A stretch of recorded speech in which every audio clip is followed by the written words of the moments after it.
NS-75 Daska का मामला supreme court of Pakistan में है और इस पर आज अहम समाअत हुई है।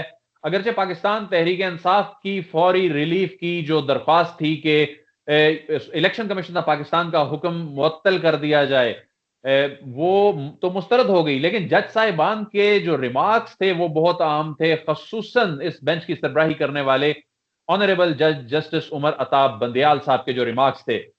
क्या हवाई फायरिंग इतना शदीद मसला है कि दोबारा इलेक्शन हो? इलेक्शन कमीशन ने पुलिस के अदम ताउन का गुस्सा निकाला। पुलिस के खिलाफ तो कार्रवाई भी हो सकती है। पुलिस का अदम ताउन दोबारा पोलिंग का जवाज नहीं हो सकता।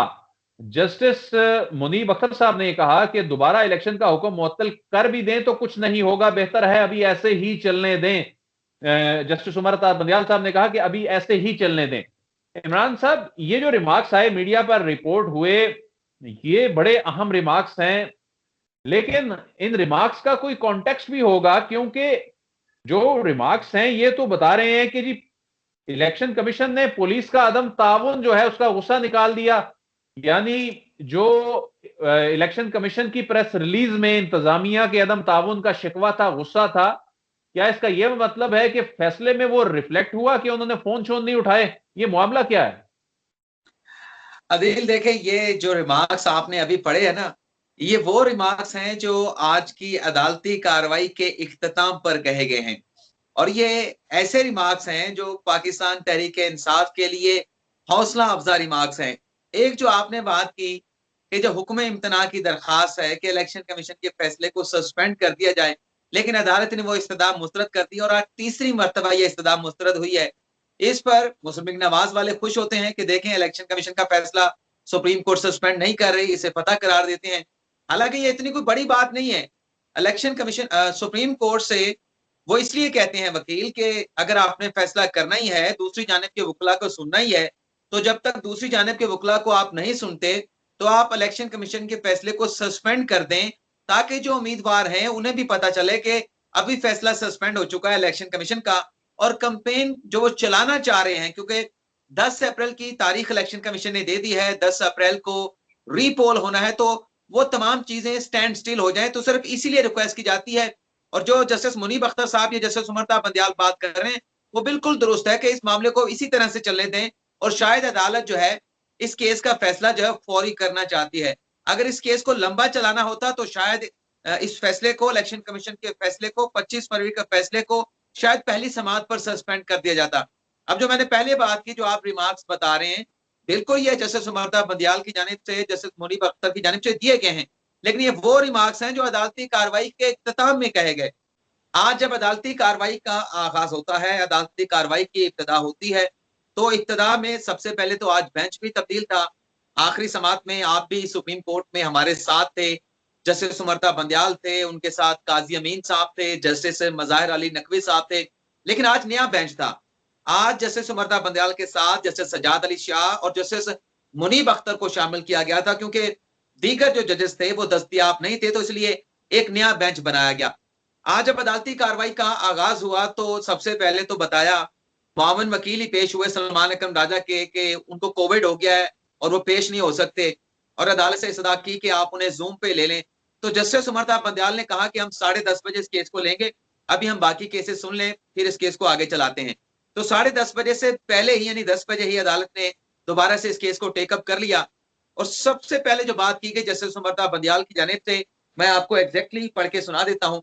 जस्टिस उमर अता बंदियाल ने कहा कि इलेक्शन कमीशन ने जो NS-75 में जो जिमनी इलेक्शन हुआ है, जो पोलिंग स्टेशन कायम किए गए थे, उसका नक्शा भी आ चुका है, रिकॉर्ड भी दे दिया है। 20 प्रिजाइडिंग अफसरान लापता हो गए थे। ये जो तसादम वायलेशन के वाकयात होते रहे, ये सारे अर्बन एरियाज में होते रहे। और सबसे जो आखिरी बात की जस्टिस उमर अता बंदियाल ने, कि मेरे ख्याल से जो इलेक्शन कमीशन का फैसला है NS-75 के हवाले से, जो 25 फरवरी को दिया गया, और उसके बाद जो अपील दायर की गई तहरीक इंसाफ के उम्मीदवार की जानिब से, और उसके बाद इलेक्शन कमीशन का इस अपील में जो जवाब आया है, वो बड़ा यूजफुल है, बड़ा अहमियत का हामिल है। और इसी तरह से जस्टिस मुनीब अख्तर ने भी कुछ ऐसे रिमार्क्स दिए, जस्टिस सजाद अली शाह की जानिब से कुछ ऐसे सवालात पूछे गए, जिससे ऐसे लगा कि शायद आज दूसरी जानिब के वकला को सुना ही नहीं जाएगा। और तहरीक इंसाफ की ये जो अपील है, जिस पर बड़ी डिपेंड कर रही है पाकिस्तान तहरीक इंसाफ, अली असद मली, शायद इस अपील को खारिज कर दिया जाए एक तरफा समाअत के बाद। लेकिन उसके बाद अदिल, आप भी अदालती अमूर को मेरे साथ यहीं सुप्रीम कोर्ट में कवर करते हैं। वकील, अगर आपका काम का होना, आपका मुकदमा कमजोर भी हो तो आपके मुकदमे को पांव पे खड़ा कर देता है। हमने इलेक्शन कमीशन में देखा जिस तरह से पहले 2 वकील आए इसी मुकदमे में NS 75 डस्का में, जब इलेक्शन कमीशन में समाअत चल रही थी, तो जिस तरह से सलमान अकरम राजा नौशीन इफ्तिखार का मुकदमा पेश कर रहे थे, उस तरह से PTI के उम्मीदवार के जो वकील थे वो मुकदमा इलेक्शन कमीशन में पेश नहीं कर सके। नहीं लेकिन कर सके आज थे। जब अदालत ने सवालात उठाए, इलेक्शन कमीशन के फैसले को यूजफुल करार दिया, इंपॉर्टेंट करार दिया, तो उसके बाद शहजाद शौकत जो कि अली असद मलिक के सुप्रीम कोर्ट में वकील हैं, बड़े जबरदस्त दलाइल दिए, कानूनी नुकात के अंदर रहते हुए, अपने मुकदमे के अंदर रहते हुए, अपने गुजारिशात के अंदर रहते हुए अदालत को किसी हद तक कन्विंस करने में बज़ाहिर लगता है कि कामयाब हुए हैं कि अगर 23 पोलिंग स्टेशन के ऊपर कोई मसला पैदा हुआ है या 40 पोलिंग स्टेशन के ऊपर वायलेंस के वाकयात पेश आए हैं, तो बाकी के जो 320 या 300 पोलिंग स्टेशन है जहां पर लोगों ने जाके वोट पोल किया है, उस दिन गए हैं, जाके अपना वोट डाल के आए हैं, तो उनका क्या कसूर है कि पूरे हल्के में री पोल करा दिया जाए।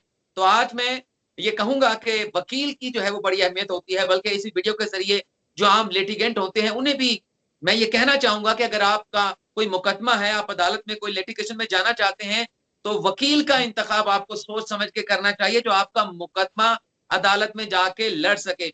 ऐसा नहीं कि आप फीस इमरान बचाने के इमरान लिए कई वकील जो हैं जिसे हम जादूगर वकला कहते हैं कि वो जादूगर होते हैं, वो गेम चेंजर होते हैं। जिस तरह फारूक एच नाइक हैं, कैसे कैसे बड़े बहरानों से उन्होंने आसिफ अली जरदारी को और पीपल्स पार्टी को निकाला है। फरोग नसीम साहब हैं, ये बड़े बड़े आईनी केसेस में, बड़े बड़े आईनी बहरानों में ये बिल्कुल गेम को टर्न कर देते हैं। मुनीर मलिक साहब बड़े माने हुए वकील हैं, उनके आर्गुमेंट चाहे जिस केस में भी दे रहे हों, लेकिन जब वो आर्गुमेंट देने के लिए ठहरते हैं तो उनके आर्गुमेंट को सुनने को दिल करता है। तो यही वजह है ना कि अगर कमजोर वकील होगा तो आपका मुकदमा चाहे स्ट्रांग भी हो, वो उसका भट्ठा बिठा देगा। लेकिन आपका वकील राय देना जानता है, और सबसे ज्यादा जो चीज देखी जाती है ना अदालती अमूर के अंदर, कि अदालत का मूड कैसा है। तो अगर वकील अदालत के मूड को भी समझता है तो वो बड़े अच्छे अंदाज में प्लीड कर सकता है। तो आज उसी तरह से शहजाद शौकत ने बड़े अच्छे अंदाज में केस को पेश किया। शुरू में जैसे मैंने कहा कि बड़ा लग रहा था कि शायद केस डिसमिस हो जाएगा, और जब अदालती कार्रवाई को मुलतवी किया, मैंने सवाल पूछा शहजाद शौकत साहब से कि आज जो जजेस के रिमार्क्स शुरू में सवालात थे, रिमार्क्स थे, उससे तो लग रहा था कि शायद आपका केस नहीं बनेगा। तो उन्होंने भी कहा कि शुरू में जजेस का मूड ऐसा ही था, लेकिन जाहिर सी बात है मेरी कोशिश ये थी कि मुझे अदालत सुन ले, मैं जो अदालत में कहना चाहता हूं मेरी बात को सुन लिया जाए। और उसके बाद मैंने अदालत के सामने अपना मौक़िफ़ रखा और फिर उन्होंने कहा कि आपके सामने है रिजल्ट जो भी है।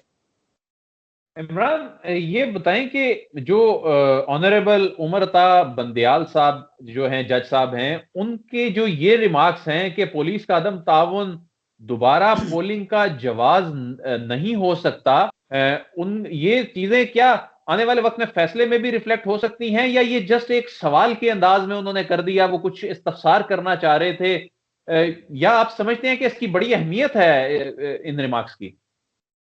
देखिए अदील, अगर वैसे पूछा उन्होंने सवाल के अंदाज में, लेकिन सवाल के अंदाज में पूछने की भी बड़ी अहमियत होती है। देखिए ना, जब अदालती का उन्हें आर्गुमेंट्स करने की इजाजत दी कि शहजाद शौकत की जानिब से, उन्होंने कहा कि जब ये मामला पोलिंग होगी, पोलिंग ओवर हो गई, उसके बाद रिजल्ट आना शुरू हो गए। 337 पोलिंग स्टेशन के रिजल्ट आ गए, उसमें किसी किस्म की कोई रुकावट नहीं थी।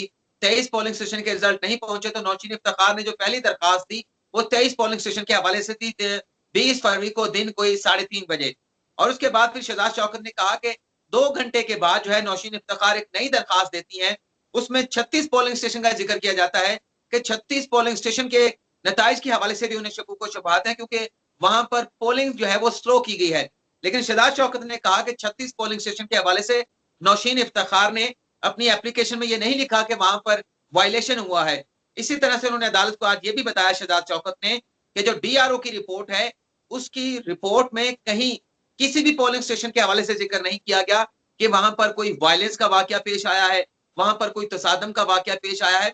तो फोकस उन्होंने रखा है कि जो नौशीन इफ्तिखार की 2 दरखास्तें हैं, एक 23 पोलिंग स्टेशन के हवाले से, दूसरी 36 पोलिंग स्टेशन के हवाले से, तो अदालत के सामने वो ये मुकदमा पेश कर रहे थे कि चलें 23 पोलिंग स्टेशन के ऊपर डिस्प्यूट हो सकता है या 36 पोलिंग स्टेशन मजीद के ऊपर डिस्प्यूट हो सकता है, तो पूरे हल्के की आवाम को आप किस तरह से नया इलेक्शन की तरफ झोंक सकते हैं कि पूरे हल्के में नया नया रीपोल करा दिया जाए।